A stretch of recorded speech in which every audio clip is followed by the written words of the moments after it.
ਅੱਛਾ, ਕੀ ਇਹ ਜਿਹੜੀਆਂ AI ਚਿਪਸ ਦੇ ਵਿੱਚ ਹੁਣ ਜਿੱਦਾਂ ਤੁਸੀਂ ਆਪਾਂ ਦੱਸ ਰਹੇ ਵੀ ਟੈਕਨੋਲੋਜੀ ਬੜੀ ਤੇਜ਼ ਹੋ ਰਹੀ ਆ, ਸਾਰਾ ਕੁਝ ਹੋ ਰਿਹਾ। ਕੁਆਂਟਮ ਕੰਪਿਊਟਿੰਗ ਦੀ ਆਪਾਂ ਕਈ ਵਾਰੀ ਜਿਹੜੀ ਉਹ ਗੱਲ ਕੀਤੀ ਆ। ਜੀ ਇਹ ਜਿਹੜੇ ਕੁਆਂਟਮ ਕੰਪਿਊਟਿੰਗ ਆ, ਇਹ ਬ੍ਰੇਕ ਥਰੂ ਹੋ ਚੁੱਕਾ ਆ, ਹੋ ਰਿਹਾ ਆ, ਤੇ ਕੀ ਇਹਦਾ AI ਨੂੰ ਆਪਾਂ ਇਹਦੇ ਨਾਲ ਕਿੱਦਾਂ ਜੋੜ ਕੇ ਜਿਹੜਾ ਉਹ ਦੇ ਸਕਦੇ ਆ? Will AI become even faster? Definitely. So quantum computing ਰਾਜਕਨ ਸਪੀਡ ਦੇ ਨਾਲ ਤੇ ਉਹਦਾ ਲੈਣਾ ਦੇਣਾ ਹੈਗਾ ਹੀ ਆ। ਤੇ ਕੰਪਿਊਟ ਇਜ਼ ਜਿਹੜਾ ਜੀਪੀਯੂ ਕੰਪਲੈਕਸ ਕੰਪਲੈਕਸ ਕੰਪਿਊਟਿੰਗ। ਕੰਪਿਊਟੇਸ਼ਨਸ ਜਿਹੜੀਆਂ ਉਹ ਜ਼ਿਆਦੀਆਂ ਹੋ ਸਕਦੀਆਂ ਆ। ਹਾਂਜੀ ਹਾਂਜੀ। ਸੋ ਤੁਸੀਂ ਕਿਹਾ ਸੀ ਇਹਦੇ ਵਿੱਚ ਜਿਹੜੀ ਰਿਸਰਚ ਦੀ ਹੋ ਰਹੀ ਆ, ਇਹਦਾ ਦਿਨੋਂ ਦਿਨ ਇਹਦੀ ਨਾ ਡਿਪੈਂਡ ਇੱਕ ਜਗ੍ਹਾ ਦੇ ਉੱਤੇ ਨਹੀਂ, ਪਰ ਯੂਐਸ ਤੇ ਯੂਰਪ ਉਹਦੇ ਵਿੱਚ ਕਾਫੀ ਹੱਦ ਤੱਕ ਇਹਦੀ ਰਿਸਰਚ ਹੋ ਰਹੀ। ਚਾਈਨਾ ਵਿੱਚ ਹੋ ਰਹੀ ਹੋਊਗੀ ਪਤਾ ਨਹੀਂ, ਕਿਉਂਕਿ ਤੁਹਾਨੂੰ ਪਤਾ ਹੀ ਚਾਈਨਾ ਵਾਲੇ ਉਦੋਂ ਹੀ ਦੱਸਦੇ ਆ ਜਦੋਂ ਕੋਈ ਚੀਜ਼ ਸਾਹਮਣੇ ਬਾਹਰ ਆ ਜਾਂਦੀ ਹੈ, ਰਾਈਟ। ਸੋ ਖਾਸ ਤੌਰ ਤੇ ਜਰਮਨੀ ਦੇ ਵਿੱਚ ਹੈ ਨਾ ਇਹਦੀ ਕਾਫੀ ਜ਼ਿਆਦਾ ਰਿਸਰਚ ਚੱਲ ਰਹੀ ਹੈ। ਯੂਰਪ ਤੇ ਨਾ ਇੱਕ ਕੋਲੈਬੋਰੇਟਿਵ, ਮੈਨੂੰ ਉਹਦਾ ਨਾਮ ਵਿਸਰ ਗਿਆ, ਪਰ ਇੱਕ ਕੋਲੈਬੋਰੇਟਿਵ ਇਹਨਾਂ ਇੱਕ ਏਜੰਸੀ ਵੀ ਬਣਾਈ ਹੋਈ ਆ ਕੁਆਂਟਮ ਕੰਪਿਊਟਿੰਗ ਦੇ ਵਾਸਤੇ।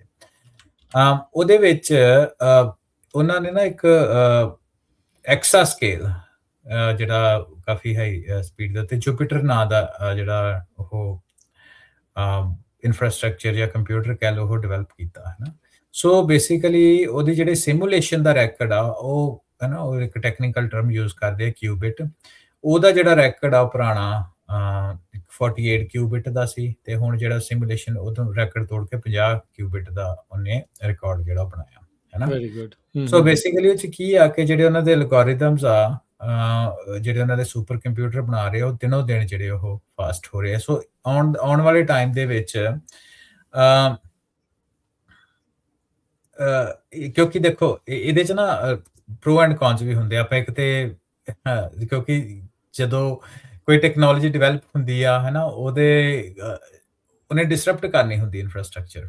ਜਿਹੜਾ ਡਿਸਰਪਸ਼ਨ ਦੇ ਵਿੱਚ ਆ ਰਾਜਕਰਨ, ਤੇ ਉਹ ਬੈਨੀਫਿਟ ਤਾਂ ਹੈ ਹੀ ਹੈ, AI ਨੂੰ ਉਹਦਾ ਬੈਨੀਫਿਟ ਹੋਊਗਾ ਹੀ ਹੈ ਨਾ।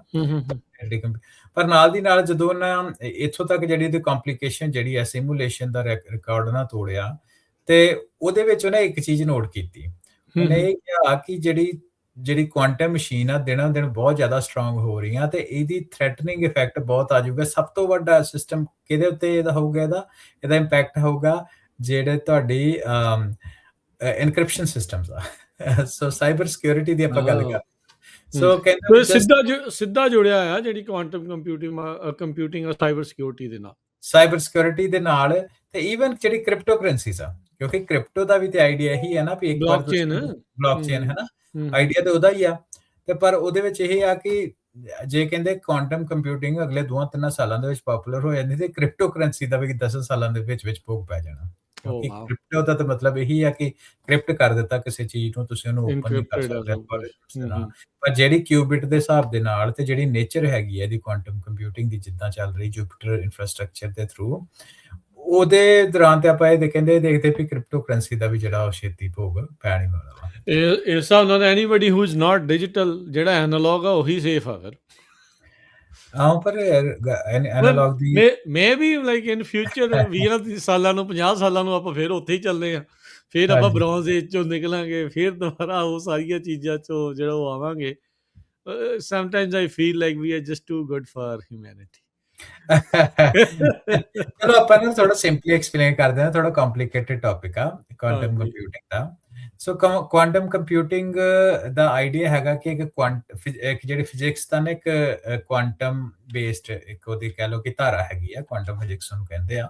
ਸੋ ਕੁਆਂਟਮ ਕੰਪਿਊਟਿੰਗ ਕੁਆਂਟਮ ਫਿਜ਼ਿਕਸ ਨੂੰ ਵਰਤ ਕੇ ਕੁਛ ਇਦਾਂ ਦੀ ਪ੍ਰੋਬਲਮਸ ਜਿਹੜੀਆਂ ਨਾਰਮਲ ਕੰਪਿਊਟਰ ਨਹੀਂ ਸੋਲਵ ਕਰ ਸਕਦਾ ਜਾਂ ਸਟਰਗਲ ਕਰਦਾ, ਉਸ ਪ੍ਰੋਬਲਮਸ ਨੂੰ ਉਹ ਸੋਲਵ ਕਰਦੇ ਆ। ਪਰ ਅੱਜ ਦੇ ਟਾਈਮ ਦੇ ਵਿੱਚ ਕੀ ਆ, ਜਿਹੜੇ ਕੁਆਂਟਮ ਮਸ਼ੀਨਸ ਆ ਅੱਜ ਵੀ ਐਗਜ਼ਿਸਟ ਕਰਦੀਆਂ, ਪਰ ਉਹਨਾਂ ਦੀ ਜਿਹੜੀ ਸਕੇਲੇਬਿਲਿਟੀ ਦੀ ਆਪਾਂ ਗੱਲ ਕਰੀਏ ਤੇ ਉਹ ਸਕੇਲੇਬਲ ਨਹੀਂ ਆ। ਸੋ ਬੇਸਿਕਲੀ ਹੁਣ ਸਾਇੰਟਿਸਟ ਕੀ ਕਰ ਰਹੇ ਆ, ਉਹ ਸੁਪਰ ਕੰਪਿਊਟਰ ਯੂਜ਼ ਕਰਕੇ ਜਿਹੜੇ ਕੁਆਂਟਮ ਸਿਸਟਮਸ ਆ ਉਹਨਾਂ ਨੂੰ ਅੰਡਰਸਟੈਂਡ ਕਰ ਰਹੇ ਆ ਵੀ ਜਿਹੜੇ ਫਿਊਚਰ ਦੇ ਕੁਆਂਟਮ ਕੰਪਿਊਟਰ ਉਹ ਅਸੀਂ ਸਕੇਲੇਬਲ ਕਿੱਦਾਂ ਬਣਾਏ, ਜਾਂ ਉਹ ਕਿੱਦਾਂ ਫਿਊਚਰ ਦੇ ਵਿੱਚ ਬਿਹੇਵ ਕਰਨਗੇ, ਹੈ ਨਾ। ਸੋ ਇਹ ਕੁਛ ਜਿਹੜੀਆਂ ਚੀਜ਼ਾਂ ਇਹ ਆਪਣੇ ਸਮਝਣ ਦੇ ਵਾਸਤੇ ਆ। ਤੇ ਪਰ ਫਿਰ ਵੀ ਆਪਾਂ ਗੱਲ ਕਰ ਰਹੀਏ ਕਿ ਜਿਹੜੀ ਕੁਆਂਟਮ ਕੰਪਿਊਟਿੰਗ ਆ ਹੈ ਨਾ, ਫਿਊਚਰ ਦੀ ਟੈਕਨੋਲੋਜੀ ਆ, ਤੇ ਪਰ ਅਨਲਾਈਕ ਆਰਟੀਫਿਸ਼ੀਅਲ ਇੰਟੈਲੀਜੈਂਸ ਵਾਂਗੂ ਹੈ ਨਾ, ਇਹਨੇ ਚੈਟ ਜੀਪੀਟੀ ਵਾਂਗੂ ਇਹਨੇ ਇੱਕੋ ਦਮ ਆ ਕੇ ਤਾਂ ਖਲਲ ਨਹੀਂ ਪਾ ਦੇਣਾ। ਇੰਸਟੈਂਟ ਨਹੀਂ ਹੋਣਾ। ਹੌਲੀ-ਹੌਲੀ ਇਹ ਜਿਹੜੀ ਆ ਉਹ ਕ੍ਰੀਪ ਇਨ ਕਰੂਗੀ ਤੇ ਅੱਛਾ, ਇਹਦਾ ਇੱਕ ਸਾਈਬਰ ਦਾ ਐਗਜ਼ਾਮਪਲ ਜਿਹੜਾ ਇੱਕ ਐਗਜ਼ਾਮਪਲ ਮੈਂ ਤੁਹਾਨੂੰ ਜਿਹੜਾ ਉਹ ਦਿੰਦਾ ਵੀ ਜਦੋਂ ਆਪਾਂ ਕੰਪਿਊਟਿੰਗ ਪਾਵਰ ਦੀ ਜਿਹੜੀ ਉਹ ਗੱਲ ਕਰਦੇ ਹਾਂ ਵੀ ਕੁਆਂਟਮ ਕੰਪਿਊਟਰਸ ਤੇ ਜਿਹੜੇ ਰੈਗੂਲਰ ਕੰਪਿਊਟਰ ਆ, ਆਪਾਂ ਰੈਗੂਲਰ ਕੰਪਿਊਟਰ ਨਹੀਂ, ਆਪਾਂ ਸੁਪਰ ਕੰਪਿਊਟਰ ਦੀ ਜੇ ਗੱਲ ਕਰੀਏ, ਜੇ ਉਹ ਫਰਕ ਕੀ ਆ, ਜਿਹੜੀ ਇੱਕ ਕੰਪਲੈਕਸ ਮੈਥਮੈਟੀਕਲ ਪ੍ਰੋਬਲਮ ਨੂੰ ਕੁਆਂਟਮ ਕੰਪਿਊਟਰ ਉਹ ਕਿੰਨਾ ਟਾਈਮ ਲਾਊਗਾ, ਤੇ ਵਰਲਡ ਦਾ ਜਿਹੜਾ ਫਾਸਟੈਸਟ ਸੁਪਰ ਕੰਪਿਊਟਰ ਜਿਹੜਾ ਹੈਗਾ ਗੂਗਲਜ਼ ਸਾਈਕਾਮੋਰ, ਕਹਿੰਦਾ ਵੀ ਉਸ ਪ੍ਰੋਬਲਮ ਨੂੰ ਸੋਲਵ ਕਰਨ ਦੇ ਲਈ ਜਿਹੜਾ ਮੌਜੂਦਾ ਸੁਪਰ ਪਾਵਰ ਉਹਨੂੰ 10,000 ਸਾਲ ਲੱਗਣੇ ਆ। ਇੰਨੀ ਜ਼ਿਆਦਾ ਕੰਪਿਊਟੇਸ਼ਨ ਜਿਹੜੀ ਉਹ ਚਾਹੀਦੀ ਹੈ, 10,000 years। ਜਸਟ ਇਮੈਜਿਨ, ਆਪਾਂ ਸੋਚ ਵੀ ਨਹੀਂ ਸਕਦੇ, ਉਨੀ ਪੁਰਾਣੀ ਸ਼ਾਇਦ ਹਿਊਮੈਨਿਟੀ ਵੀ ਨਹੀਂ ਅਜੇ। ਤੇ ਵਰਸਸ ਜੇ ਕੁਆਂਟਮ ਕੰਪਿਊਟਰ ਹੋਊਗਾ ਉਹ 200 ਸੈਕਿੰਡ ਦੇ ਵਿੱਚ ਕਰ ਸਕਦਾ। ਸੋ ਇਨਕ੍ਰਿਪਸ਼ਨ ਤਾਂ ਮਤਲਬ 3.5 ਮਿੰਟ ਵਿੱਚ ਹੈ ਨਾ, ਹਾਂ ਮਤਲਬ ਚਲੋ 5 ਲਾ ਲਓ, ਤੁਸੀਂ 5 ਲਾ ਲਓ, 10,000 ਸਾਲ ਤੇ 200 ਸੈਕਿੰਡ। ਹਾਂਜੀ, there is no comparison. Like ਮਤਲਬ ਵੀ ਉੱਥੇ ਤੁਹਾਡੀ ਕ੍ਰਿਪਟੋ ਕੀ, ਇਨਕ੍ਰਿਪਸ਼ਨ ਕੀ, ਡੀਕ੍ਰਿਪਸ਼ਨ ਕੀ, ਲਾਈਕ ਜੇ ਗਲਤ ਬੰਦੇ ਦੇ ਹੱਥ ਲੱਗ ਗਿਆ ਉਹ ਤਾਂ ਦੁਨੀਆ ਕਰ ਦੂ ਤਬਾਹ। ਬਿਲਕੁਲ ਫੈਸਟਰ ਮਸ਼ੀਨਾਂ ਦੀ, ਤਾਂ ਹੀ ਕਰਕੇ ਐਥੀਕਲ AI, ਐਥੀਕਲ ਸਾਰੀ ਜਿਹੜੀ ਗੱਲਬਾਤ ਐਥਿਕਸ ਇਨ ਟੈਕਨੋਲੋਜੀ ਉਹ ਬਹੁਤ ਆ। ਐਂਡ ਵੀ ਨੋ ਹਿਸਟਰੀ ਤੋਂ ਵੀ ਇਹ ਗਲਤ ਹੱਥਾਂ 'ਚ ਜਾਂਦੀ ਹੁੰਦੀ ਚੀਜ਼। ਬਿਲਕੁਲ ਜਾਂਦੀ ਹੈ। Yeah.